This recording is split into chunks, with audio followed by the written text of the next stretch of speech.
ሰላም እንዴት ናችሁ? ፍሬ ህይወት ዮሐንስ ነኝ። በአፍሪካ ቀንድ በተለይም በኢትዮጵያ በኤርትራና በሌሎች ጎረቤት ሀገራት መካከል እየተፈጠሩ ያሉ ኢኮኖሚያዊ፣ ማህበራዊና ፖለቲካዊ ጉዳዮችን በትንታኔ ይዤላችሁ ቀርባለሁ። በዛሬው ቆይታችን ላይ በሶስት አበይት ጉዳዮች ላይ አብረን ቆይታ የምናደርግ ይሆናል። የመጀመሪያው አጀንዳችን የሚሆነው በኢትዮጵያና በኤርትራ መካከል አሰብ ወደብን እንዲሁም ደግሞ የኢትዮጵያን ቀይ ባህር ጥያቄ ተከትሎ የተፈጠሩ ውጥረቶች እየተጠናከሩ መጥተው የቃላት ጦርነቶቹም እየተጋጋሉ ባሉበት በዚህ ወቅት ላይ ሀገሪቱን እየመራ የሚገኘው የብልጽግና ፓርቲ መግለጫ አውጥቷል። ብልጽግና ፓርቲ በመግለጫው ምንን አካተተ? የብልጽግና ፓርቲ በቀይ ባህር በተለይም ደግሞ በአሰብ ወደብ ላይ የያዘው አቋም ምን ይመስላል? በሚለው ጉዳይ ላይ ትንታኔ ይዤላችሁ ቀርቤያለሁ። ሁለተኛው አጀንዳችን የኢትዮጵያ መከላከያ ሰራዊት በብላቴ የሚገኙ ወታደራዊ ሰልጣኞችን ባስመረቀበት ይፋዊ ፕሮግራም ላይ የኢትዮጵያን ካርታ ያስቀመጠበት አግባብ ትክክል አይደለም እያሉ የኤርትራ መንግስት ባለስልጣናትና የኤርትራ የሚዲያ ሰራዊት እየገለጹ ባሉበት በዚህ ወቅት ላይ የኤርትራው የማስታወቂያ ሚኒስተር አቶ የማነ ገብረ መስቀል በይፋዊ የኤክስ ገጻቸው ላይ ለኢትዮጵያ መከላከያ ሰራዊት ምላሽ ሰጥተዋል። በምላሹ ላይ ምን ነጥቦች ተነሱ በሚለው ጉዳይ ላይም ትንታኔ ይዤላችሁ ቀርቤያለሁ። ሶስተኛውና የመጨረሻው አጀንዳችን የሆነው የኢትዮጵያን የቀይ ባህር ጥያቄ ተከትሎ የተለያዩ እንቅስቃሴዎች እየተደረጉ ባሉበት በዚህ ወቅት ላይ የሉዓላዊ ሀገርነት እውቅናን ያገኘችው ራስ ገዟ ሶማሊላንድ የጅቡቲ ኤር በራስ ገዟ ሶማሊላንድ ላይ እንዳይንቀሳቀስ እገዳ ጥላለች።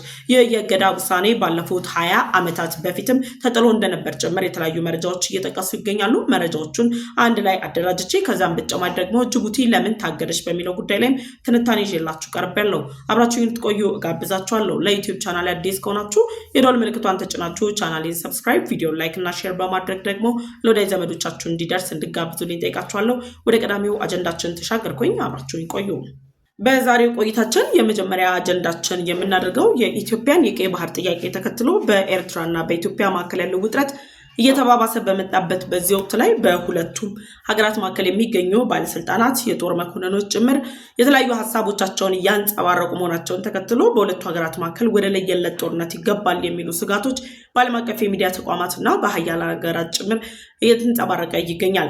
ምንም እንኳን የኤርትራ መንግስት ባለስልጣናት ኢትዮጵያ የጦር ትንኮሳ እያደረገችብን ነው ወይም ደግሞ ወደ ጦርነት የመግባት ፍላጎት አላት የሚል ሀሳባቸውን ቢያንጸባርቁም ኢትዮጵያ ግን ከጅምሩ ጀምሮ የአሰብ ወደብ ላይ ዲፕሎማሲያዊ እንቅስቃሴን በማጠናከር ጭምር በዲፕሎማሲያዊ መንገድ ውጥረቶችን ለመፍታት የምታደርገው ጥረትም እስከዛሬ ድረስ በሁለቱ ሀገራት መካከል የሚፈሩና የሚቀመጡ ጦርነቶች እንዳይፈጠሩ እንዳደረጋቸው ጭምር ነው እየተገለጸ የሚገኘው። ከዚሁ ጋር ተያይዞ የብልጽግና ፓርቲ አሁን ላይ በኢትዮጵያና በኤርትራ መካከል ያለው ውጥረት በተባባሰበት በዚህ ወቅት ላይ መግለጫውን አውጥቷል። በብልጽግና ፓርቲ መግለጫ ላይ ምን ነጥቦች ተካተቱ በሚለው ጉዳይ ላይ ነጥቦቹን አስቀምጥላችኋለሁ። ብልጽግና ፓርቲ የኢትዮጵያን የቀይ ባህር ጉዞ ወይም ደግሞ የኢትዮጵያን የአሰብ ወደብ ፍላጎትን በተመለከተ መግለጫን አጋርቷል። በዚህ መግለጫ ላይ እንዳነሳው ከሆነ የኤርትራ መንግስት ባለስልጣናትን ጨምሮ የኢትዮጵያን የቀይ ባህር ጉዞ የሚቃወሙ እንደ ግብጽና ጅቡቲ ያሉ ሀገራት ጭምር የኢትዮጵያ የቀይ ባህር ፍላጎት ወይም ደግሞ የአሰብ ወደብ ይገባኛል ጥያቄ የኢትዮጵያውያን አጀንዳ ሳይሆን የብልጽግና ፓርቲና የብልጽግና ፓርቲን የሚደግፉ የተባበሩት አረብ ኤሚሬትን ጨምሮ የሌሎች ሀገራት አጀንዳ ነው በማለት ለረጅም ጊዜ ሲያራግቡ ቆይተዋል። ታዲያ ብልጽግና ፓርቲ ከዚህ ጉዳይ ጋር በተያያዘ በይፋ በመግለጫው ላይ እንዳስቀመጠው ከሆነ የኢትዮጵያ የቀይ ባህር ጥያቄ ወይም ደግሞ የአሰብ ወደብ ይገባኛል ጥያቄ ኢትዮጵያ የባህር በር የማግኘት መብትና ወደብን የማግኘት መብቷ የመላው ኢትዮጵያውያን አጀንዳ እንደሆነና መላው ኢትዮጵያውያን በሁሉም አቅጣጫ የሚገኙ ኢትዮጵያውያን ጭምር የዚህ ጥያቄ ባለቤት መሆናቸውን ተከትሎ አጀንዳው የብልጽግና ፓርቲ አጀንዳ ሳይሆን ብሔራዊ አጀንዳ እንደሆነ ጭምር ገልጸዋል።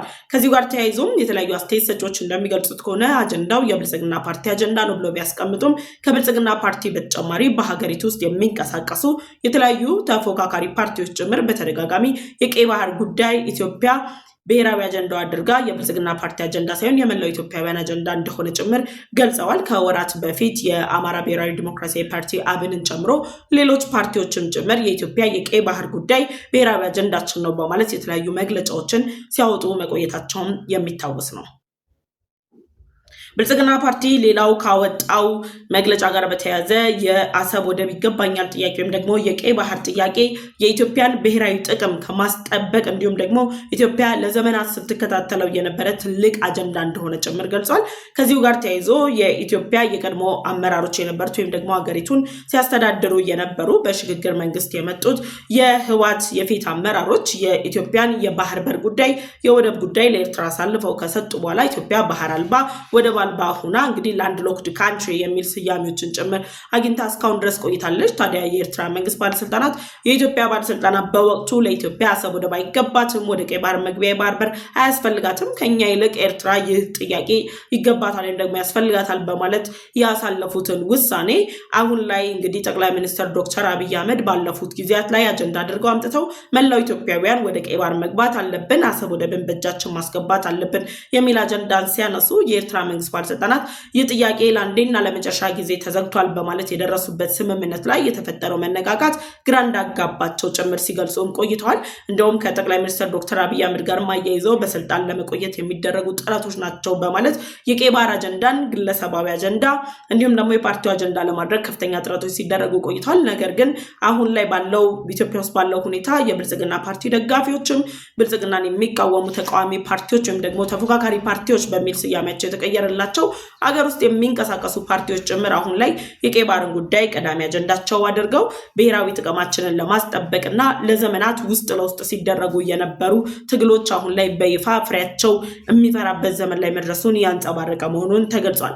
ከዛ በተጨማሪ ብልጽግና ፓርቲ ባወጣው መግለጫ ላይ ሀገረ መንግስት ግንባታችን ከሀያላን ሀገራት ጋር ያለን ግንኙነት ኢትዮጵያ በቅርብ ዓመታት እያመጣች ያለችው የዲፕሎማሲ ተጽዕኖ በዲፕሎማሲ ዘርፉ ላይ ያሳደገች ያለችው ተጽዕኖ መጨመርን ተከትሎ ኢትዮጵያ የቀይ ባህር ጥያቄዋ አግባብነት መኖሩን ዓለም አቀፍ ተቋማት ሀያላን ሀገራት ጭምር የተቀበሉትና በታሪክና በህግ ማስረጃ ጭምር የተረጋገጠ ሁነት መሆኑ ጭምር አሁን ላይ ብልጽግና ፓርቲ እንግዲህ በመግለጫው ይፋ አድርጓል።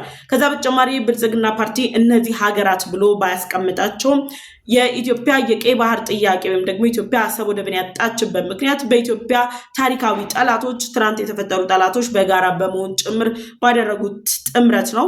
ያም ደግሞ እቅዳቸው ኢትዮጵያን በድህነት አረንቋ ውስጥ በመክተት በአፍሪካ ቀንድ ብቻ ሳይሆን በዓለም ላይ ልትፈጥረው የምችለውን የበላይነት ለማንኳሰስ እና ኢትዮጵያን በድህነት አረንቋ ውስጥ ለመክተት ከሚደረጉ ጥረቶች አንጻር መነሻ አድርገው የኢትዮጵያ ጠላት ሀገሮች ብሎ ቢያስቀምጣቸውም እኛ ደግሞ የኢትዮጵያ ጠላት ሀገሮች እነማን እንደሆኑ በግልጽ እናውቃለን። እነ ግብጽ፣ እነ ኤርትራ፣ ዛሬ ላይ ደግሞ ኢትዮጵያን የቀይ ባህር ጥያቄ እየተቃወሙ የሚገኙት እነ ጅቡቲ፣ ከዛም በመቀጠል ደግሞ ኢትዮጵያ ወደ ቀይ ባህር እንዳትገባ ጥረት የሚያደርጉት ግብጽና ኤርትራን የተለያዩ ድጋፎችን በማድረግ የድንበር አካባቢ ውጥረትን ለመፍጠር እየተንቀሳቀሰች ያለችው ሱዳንን ጨምሮ ኢትዮጵያ ላይ ወደ ቀይ ባህር እንዳትገባ የተለያዩ ጥረቶችን እያደረጉና እነዚህ ጥረቶቻቸው እንዲሳካላቸው በተናጠልና በጋራ በመሆን ኢትዮጵያ ላይ ወጥመዶችን እየዘረጉ መሆናቸው የሚታወቅ ነው። እንግዲህ ብልጽግና ፓርቲ የኢትዮጵያ ጠላት ሀገሮች ኢትዮጵያን በድህነት አረንቋ ውስጥ ለመክተትና ኢትዮጵያ ሀያልነቷን አስጠብቃ እንዳትኖር ለማድረግ በሚያደርጉት ጥረት ኢትዮጵያ ለዘመናት ከቀይ ባህር ርቃ ቆይታለች። ያ ዘመን ግን አሁን አብቅቶ ትውልዳዊ አጀንዳ፣ ሀገራዊ አጀንዳ ሆኖ ደግሞ ኢትዮጵያ ቀይ ባህርን ዳግም አጀንዳ አድርጋ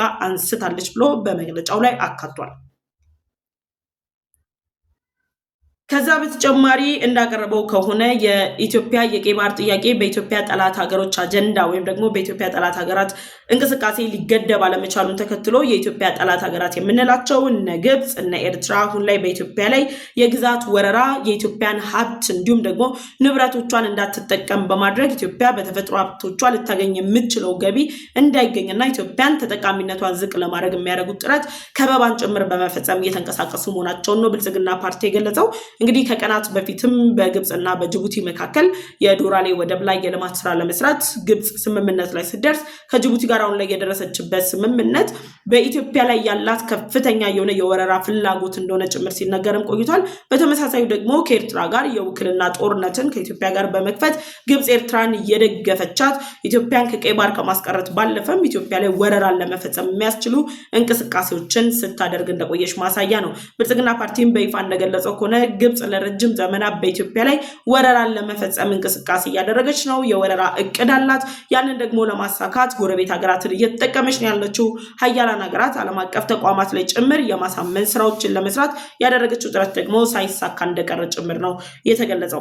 ከዛ ውጪ የብልጽግና ፓርቲ ባወጣው መግለጫ ላይ ኢትዮጵያ ቀደም እንዳልኳችሁ በዲፕሎማሲው ዘርፍ ላይ እያመጣች ያለችው ለውጥ የኢትዮጵያን የቀይ ባህር ጥያቄ እነ ፈረንሳይ፣ እነ እስራኤል፣ ሩሲያ፣ አሜሪካን ጨምሮ ሌሎች ሀያላን ሀገራት እንዲሁም ደግሞ በዓለም ላይ የሚገኙ ሀገራትን ጨምሮ ጎረቤት ሀገራት እንደነ ኬንያ፣ ኡጋንዳ እንደ ሌሎች ሀገራት ጭምር የኢትዮጵያን የቀይ ባህር ጥያቄ ወሳኝ ጥያቄ መሆኑን ኢትዮጵያ ወደ ቀይ ባህር ልትገባ እንደሚገባት ጭምር በይፋ አረጋግጠው ይህንን ስምምነትም በመደገፍ ጭምር በኢትዮጵያና በኤርትራ መካከል ዲፕሎማሲያዊ መስማማቶች ላይ ተደርሶ ኢትዮጵያ ወደ ቀይ ባህር የምትገባባቸውን አስቻይ ሁኔታዎችን መፍጠር የሚቻልበት ላይ ብልጽግና ፓርቲ አተኩሮ እየሰራ መሆኑን ብልጽግና ፓርቲ አሁን ላይ እያደረገ ባለው እንቅስቃሴ ለዲፕሎማሲ ቅድሚያ በመስጠት ኤርትራ እያደረገች ያለችውን የጦር ትንኮሳ ጭምር በመቋቋም ጥረቶች እየተደረጉ መሆናቸውን ገልጿል። ከዛ በተጨማሪ የኢትዮጵያን የቀይ ባህር እንቅስቃሴም ደግሞ ኢትዮጵያን ከቀይ ባህር ለማስቀረት የኤርትራ መንግስት ብቻ ሳይሆን ሌሎች የኢትዮጵያ ጠላት ሀገራት ብሎ ብልጽግና የሚያስቀምጣቸው እነ ግብጽ እነ ኤርትራን ጭምር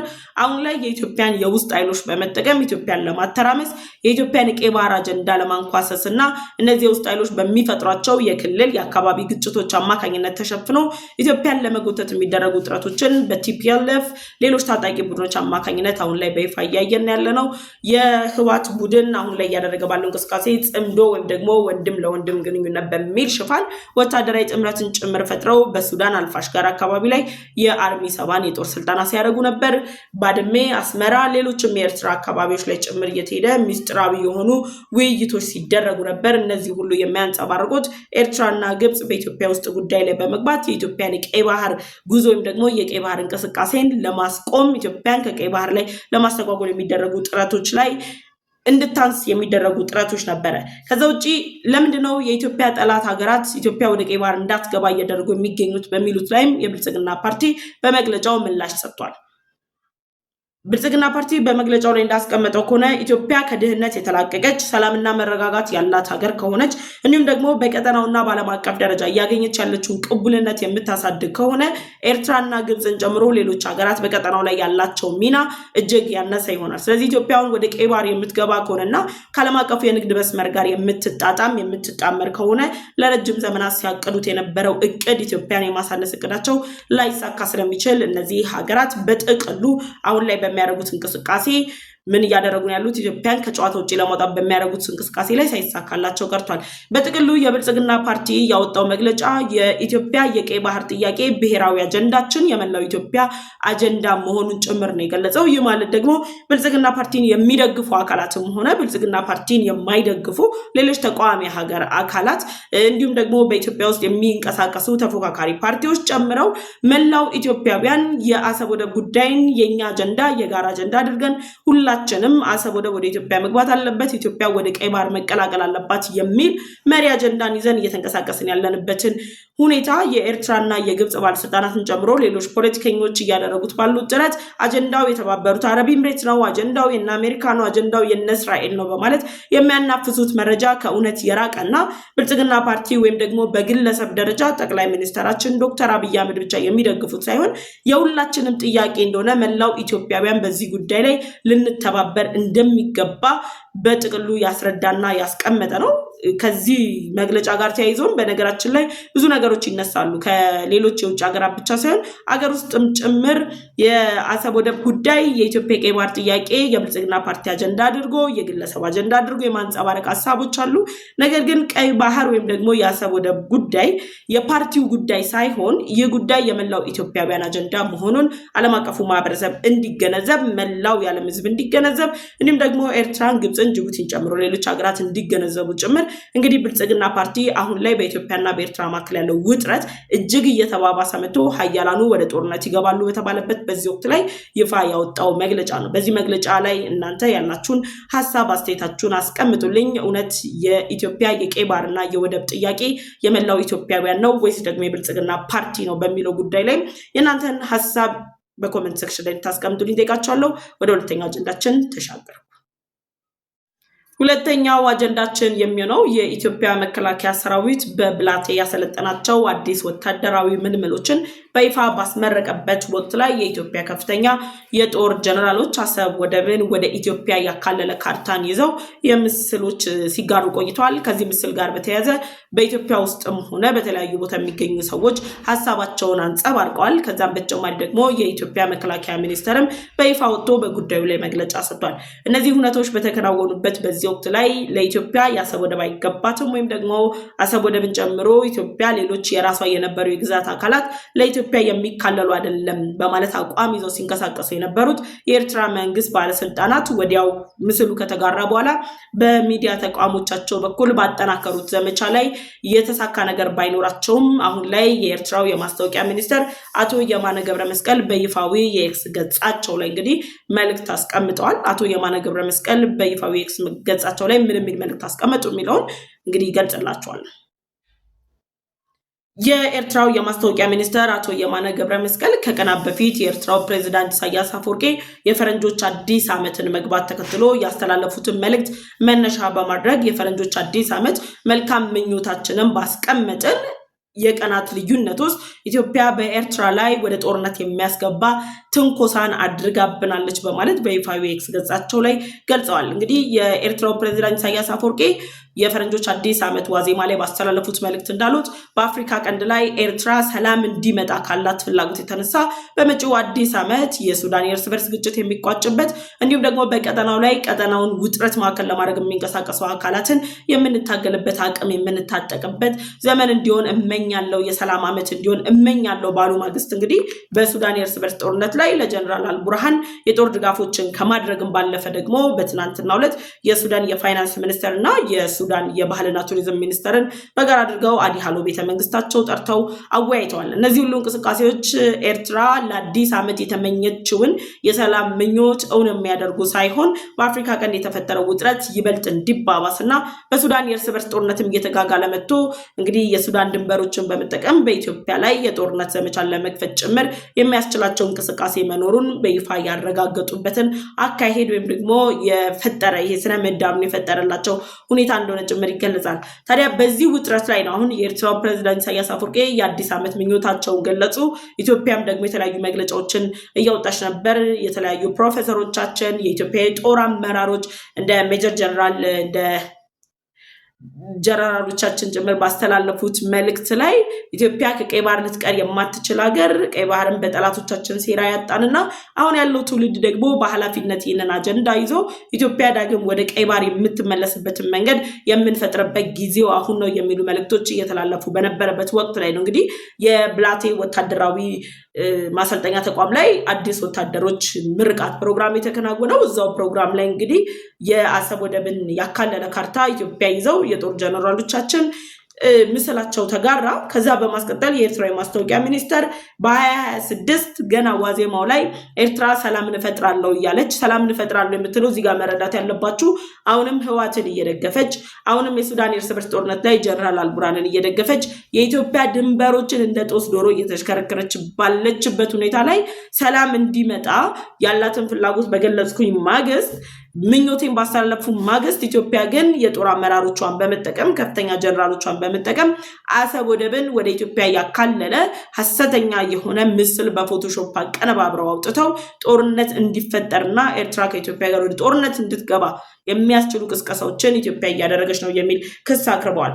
ከዛ በተጨማሪ የኤርትራዊ ማስታወቂያ ሚኒስተር በነገራችን ላይ የኢትዮጵያ ከፍተኛ ባለስልጣናት ከኤርትራ የሚነሱ ትንንሽ ሀሳቦች የምንላቸው አሉ፣ በሚዲያ ሰራዊታቸው አማካኝነት የሚያንጸባርቋቸው በሱ ላይ ሁሉ ሀሳባቸውን ሲሰጡ አይታዩም። ነገር ግን ዲፕሎማሲያዊ ጫና መፍጠር የምንችልባቸውን ትልቅ መድረኮችን በመጠቀም እንዲሁም ደግሞ ለትውልድ ለወጣቱ ግንዛቤ ማስጨበጥ ላይ የተለያዩ ሀሳቦችን ያንጸባርቃሉ። የኤርትራዊ ማስታወቂያ ሚኒስትር አቶ የማነ ገብረመስቀል ግን በግለሰቦች የትዊት መልእክቶች በመነሳት ጭምር ብልጽግና ፓርቲ በማለት በፓርቲ ደረጃ ይሰድባሉ፣ ሀገር በማለት በሀገር ደረጃ ኢትዮጵያን ይወቅሳሉ። ትውልድን በጋራ በመሆን ይወቅሳሉ።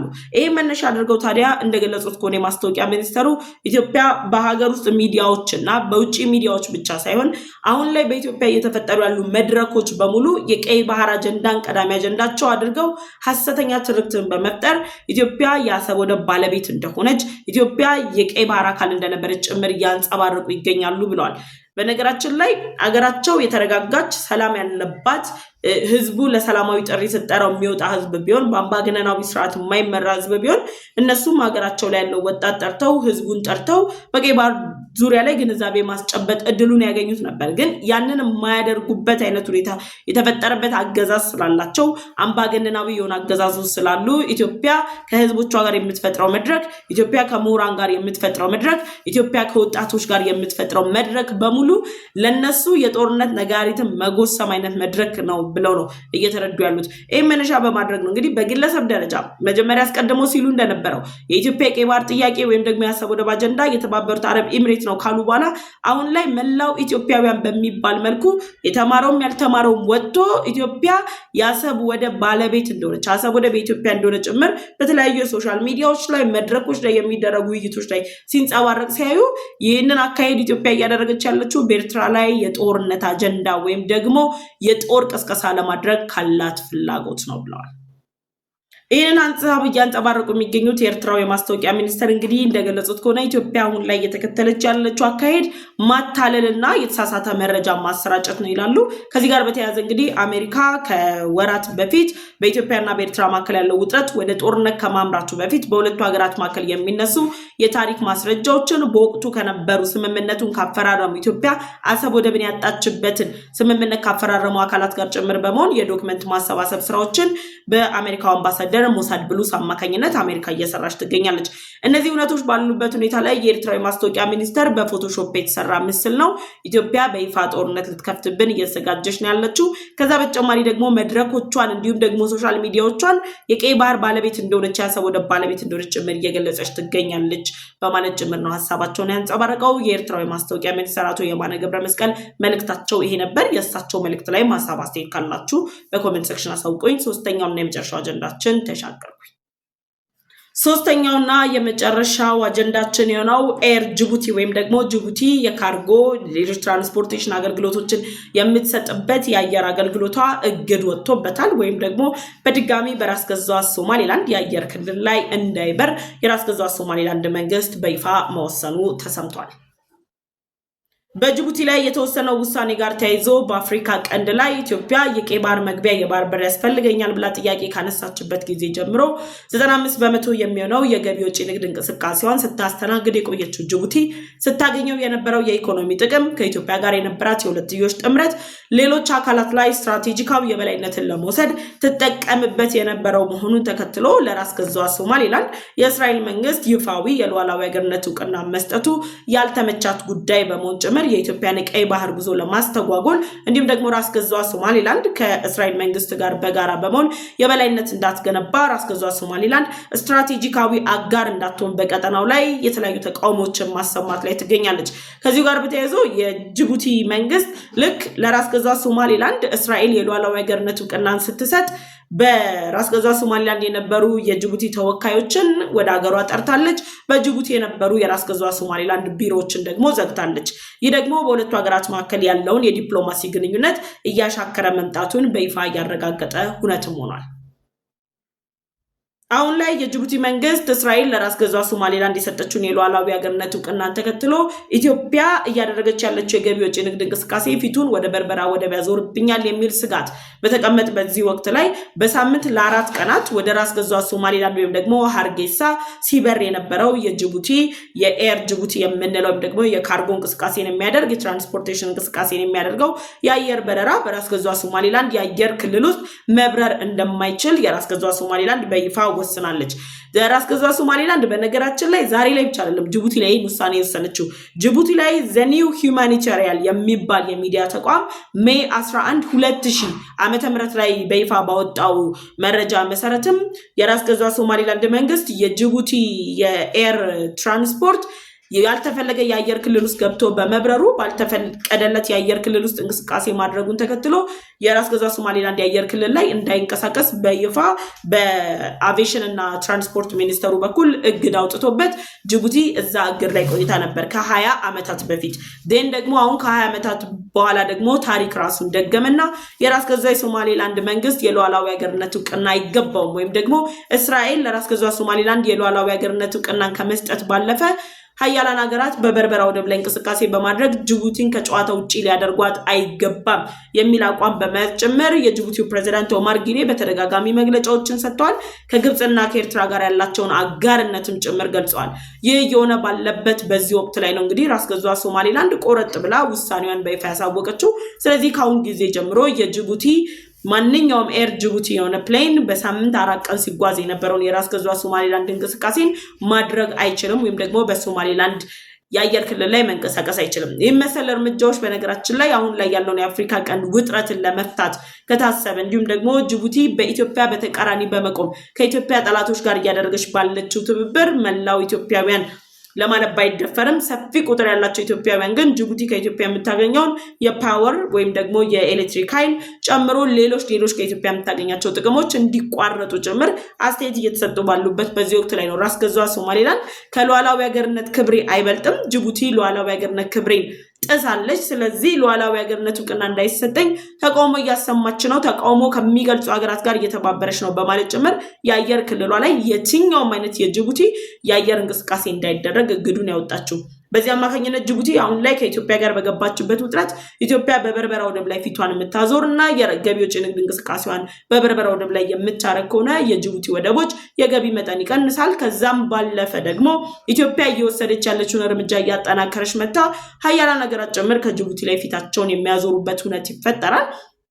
ይህ ደግሞ ለጅቡቲ የኢኮኖሚ ክሳራን ከማምጣቱ በተጨማሪ በአፍሪካ ቀንድ ላይ ስትራቴጂካዊ የበላይ ለመሆን የምታደርገውን ጥረት የሚያስተጓጉልና ፖለቲካዊም ኪሳራ ውስጥ እንድገባ የሚያደርጋት እንደሆነ ተገለጸ። ስለዚህ ራስ ገዟ ሶማሌላንድ የአየር ክልል ላይ ጅቡቲ እንድትንቀሳቀስ አልፈልግም በማለት ጅቡቲ በራስ ገዟ ሶማሌላንድ አየር ክልል ውስጥ እንዳትንቀሳቀስ እግድ አውጥታለች። ይህን ውሳኔ ደግሞ ማሳለፏን ሆርን ዲፕሎማት የተባለ በአፍሪካ ቀንድ ላይ የሚገኙ ሀገራትን መረጃዎችን የሚያጋራ ሚዲያ ተቋም ይፋ አድርጓል። ስለዚህ ከ20 ዓመታት በኋላ ድጋሚ ራስ ገዟ ሶማሌላንድ ታሪክ ደግማ ጅቡቲን በአየር ክልሏ ላይ እንዳትንቀሳቀስ እግድ አውጥታለች። ኦማር ጊሌ ላይ በቀጣይ እነማን እግድ ያወጣሉ፣ የትኞቹ ሀገራት ይወስኑበታል የሚለውም በጉጉት እየተጠበቀ የሚገኝ ጉዳይ ነው።